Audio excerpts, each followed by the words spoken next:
Good morning everyone. Update tayo sa ating mga indoor plants. Ayan na guys, ito po yung ating lipstick, Aglonema. Og diri sad nga side na apod tay Aglonema pink. Ito yung pinakauna ko na collect nung panahon ng pandemic guys, kasi mahilig talaga ako sa halaman. So yan, nag-start na ako ulit pag alaga ng mga plants. So ito yung ating Aglonema pink. At mayroon din tayo dito gumagapang na utos, splash.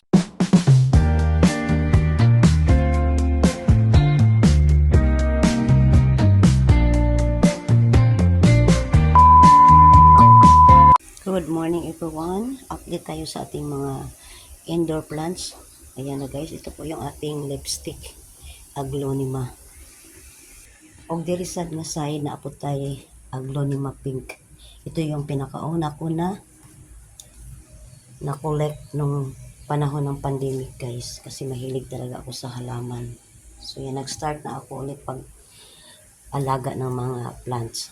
So ito yung ating Aglonema pink. At mayroon din tayo dito gumagapang na utos, splash. Ayan, diba? Ang ganda. Silver splash ni guys. At mayroon din tayong tawag nito Calathea or Aglonema, whatever. Kalimutan ko na naman guys yung anong pangalan nito. Pero maganda talaga ang details niya, di ba? Ang laki, malaki pa sa kamay ko. So ito yung ating isang na-collect na halaman nung panahon ng pandemic. Ay, ngayon naalala ko na. Ang tawag nito ay ayun, klase din pala ito ng Aglonema. Mayroon din tayong guys na halaman na pinakamayaman sa lahat na halaman. Ang tawag nito ay Forever Rich. So wala siyang pag guys, hindi siya talaga siya mabankrupt kasi forever talaga siya, forever rich. At ito naman yung ating isang lucky plant, ang ating Sansevieria snake plant. At napot ay spider plant. Ayan. Ito yung ating mga halaman na sa harapan ng ating pintuan. At naapot ay welcome plant. Dito daw to ilalagay sa left side ng ating front door para lucky. At yan po yung ating snake plant at spider plant. At mayroon din akong orchids, pero hindi pa rin siya na mumulaklak. At ito yung pinaka giant ko na halaman since nag-start ako pag-collect ng mga halaman since pandemic. So yan, ang taas na niya, ang laki-laki na, ang lago. Lagi ko tong pinuputulan. So lalago at lalago pa rin siya. Maganda kasi yung pesto niya. So ang pinakaganda lang nitong kanyang dahon guys, ang details, kasi iba-iba yung kulay. Mayroong white, pure white talaga. Mayroon din siyang variegated na green and white. At mayroon din siyang puro green lang talaga. Ayan, diba?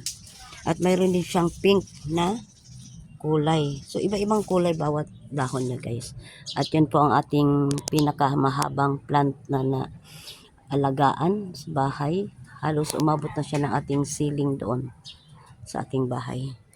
At ito naman ang aking maipagmamayabang, yung aking pinakamahal na halaman. So sa panahon ng pandemic, hindi ako nakabili nito dahil napakamahal.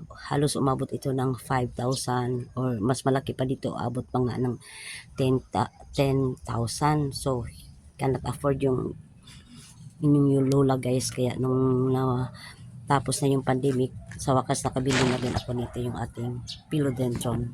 Ayan. At ito po yung ating Aglonema. Ayan.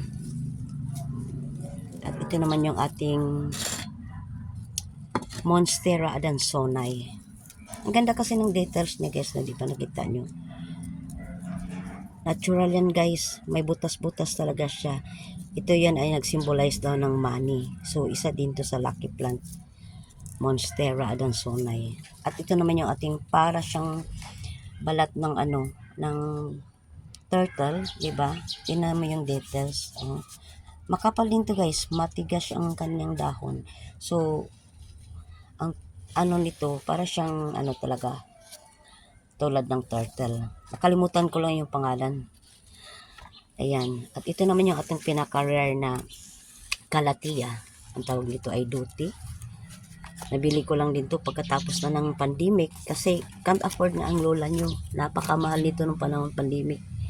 Ang mahal-mahal din nito. Tulad din ng mga ano, ng ganito ng ating philodendron. So, mahal din ito guys kasi rare.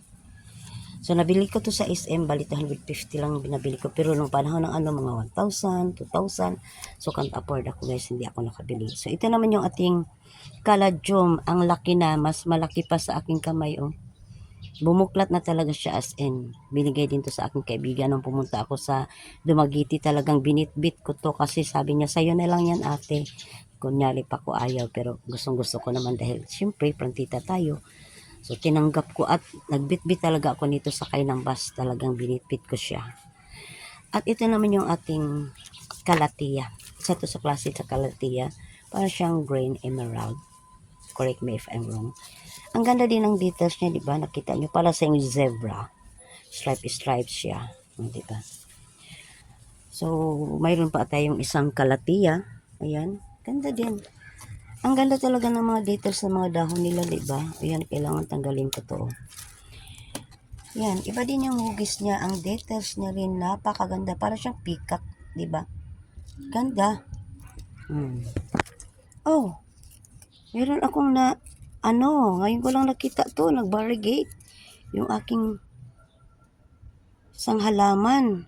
Kasi ang kulay talaga nito, ganito talaga siya. Ngayon ko lang nakita guys. Wow, mayroon na akong rare halaman dito. Ibang kulay, ang details. Perfect, amazing. At ito naman yung ating Frideck. Ayan, alocasia to guys. So ngayon naalala ko na kung anong pangalan nitong ating halaman. Yan, ito yung alocasia, yung sa loob ng bahay natin, yung indoor plant, ilagay ko doon.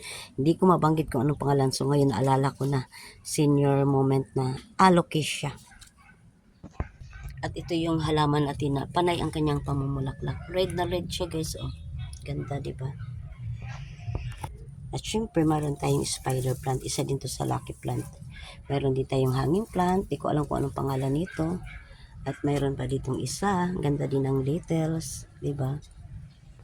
At mayroon din tayo ditong isang halaman. Makapal yung kanan yung yung dahon. Di ko alam kung anong pangalan nito. At ito ang pinaka-the best ko na gumagapang sa wall natin guys. Katabi ni Mama Mary. Ayan. Ito yung ating extension. Pang ilaw paggabi. Ayan. So ito yung ating pothos, silver splash. Lumaki yung kanyang dahon. Pag gumapang pala siya, lalaki pala yung dahon niya. Compared sa dito lang sa paso, yung katulad nito. Ayan, pag nasa paso lang, maliliit lang ang kanyang dahon. Pero pag doon na sa wall, gumagapang na sila. Talagang lalaki at lalaki sila. At ito naman yung ating devil's backbones. Ang ganda ng kulay, di ba? Details ng niya, may pink at meron din siyang green. Isang puno lang yan pero magkakaiba yung kanilang dahon. In one stem. Ha? Charot. So, isang puno lang yan guys. Ito yung aking rose. Binili ko to sa Park Mall kasi nung to, ganda ng kulay ng flowers niya. May yellow at saka may pink pero hindi na siya namulaklak. Hindi kasi ako talaga marunong mag-alaga ng rose. Pero at least nabuhay siya guys, hindi siya na-dead. At ito yung pinaka natin mga halaman, yung picos. Para siyang rubber plant pero maliliit lang kanyang dahon. Hindi kasi ako nabuhayan ng mga rubber plant na malalaki. So ito talagang nabuhay siya. At itong bulaklak, hindi ito galing sa picos, hindi ito galing dito guys. Tumubo lang to sa ilalim. Ayan, dyan sa ilalim. At namulaklak. Ang ganda din kasi para siya may accent na may kulay purple ang flowers. So, maganda ngayon ang ating weather, no? Mahangin. Mainit siya pero hindi naman talaga as in humid. Masarap magtambay sa garden kasi malamig-lamig konti kahit mainit ang araw. At dito naman banda, mayroon tayong pinaka-mother sa kuan. Dapat tanggalin tong mga dahon-dahon na mga nalaglag. At yan po yung ating spider plant. Mother yan sa mga spider ko, guys. Ganda, di ba? At ito yung ating pinaka-line sa ating garden, ang ating badyang. Ayan. Nag-viral to, guys, dati nung mayroong nag-post ng badyang.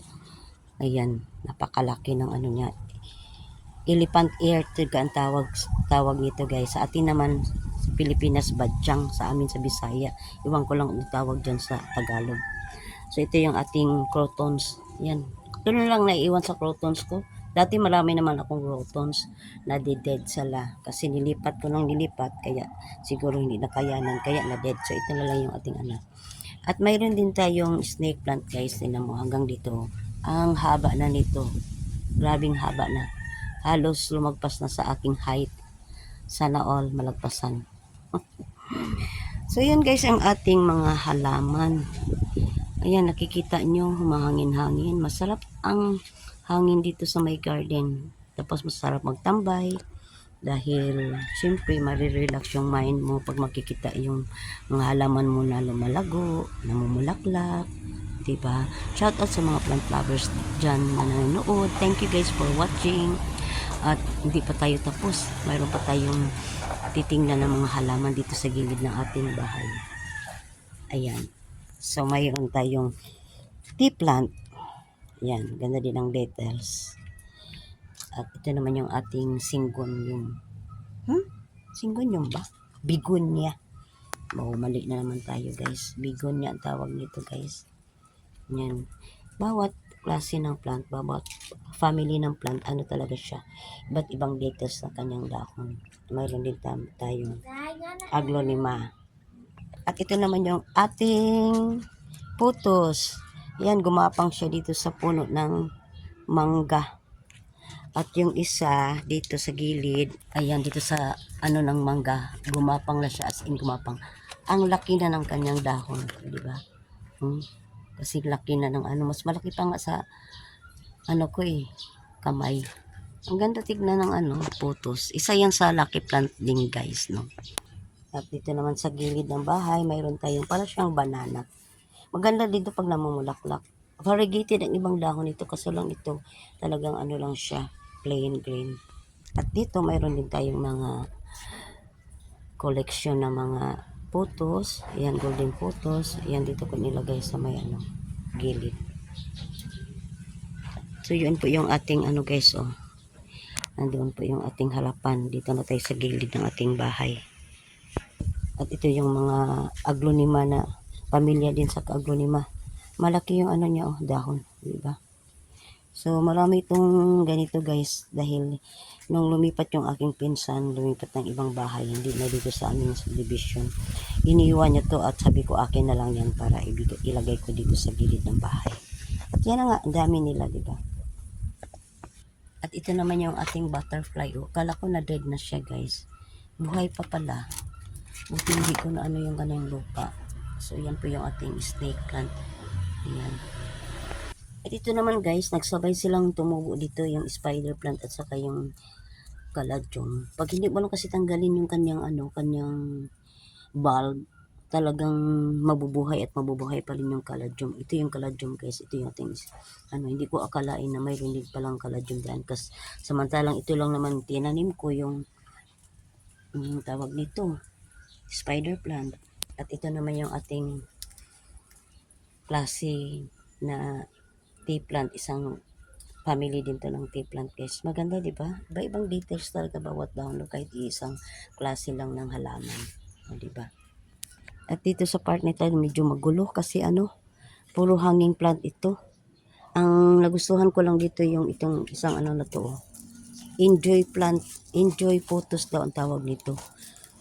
Lumago na siya. Pinapabayaan ko lang to, guys, pero dahil nga laging nauulanan, pag umuulan na ano siya, nadidiligan, kaya tuwang-tuwa siya. Tingnan mo, ganda. Kala ko na dead na to. Yan pala'y buhay pa. Ngayon ko lang nasilip ulit to, guys.